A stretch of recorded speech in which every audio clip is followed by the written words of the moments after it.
তুমি আবার চলে এসেছো? হ্যাঁ কাকিমা। এই না, আমাদের কিছু লাগবে না।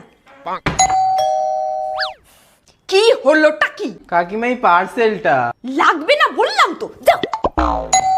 এই ফের বেল বাজায়, লাগবে না তোমার জিনিস। এটা আমার পার্সেল না কাকিমা, আপনার মেয়েই অর্ডার করেছে, আমি তো শুধু ডেলিভারি দিতে এসেছি। তুমি তো এই বলে বলে দিনে 3 বার করে আসছো বাবা। আরে কি চেঁচেমেচি হচ্ছে এখানে? ম্যাডাম আমি 20 মিনিট ধরে আপনার এই পার্সেলটা দেওয়ার চেষ্টা করছি, কিন্তু আপনার মা নিচ্ছেই না। কেন নাওনি? আমাদের লাগবে না অত পার্সেল। কিন্তু আপনারা পরে ঝামেলা করবেন, আগে আমাকে ওটিপিটা দিন তো আমি বাড়ি যাই। 1 মিনিট। হ্যাঁ, এই এই কি ওটিপি দেবে? এই মানু দিবি না, এই নিশ্চয়ই কোনো চোর ছাচ্চোর, মুখটা দেখেই মনে হচ্ছে। এই আমি না ফোনে দেখেছি, এসব ওটিপি নিয়ে ব্যাংকের একদম পয়সা সাফ করে দেবে। দিবি না, দিবি না। কাকিমা আমি অচেনা কোথায়, রোজ তো 3 বার করে আসছি। তা বলে কি তুমি আমার মাসির ছেলে বাবা? এখনকার সময় কাউকে বিশ্বাস করতে হয় না। ধুর, এই বাড়িতে আসতে ইচ্ছা করে না। কে আসতে বলেছে তোমাকে? এই রইল পার্সেল, ওটিপি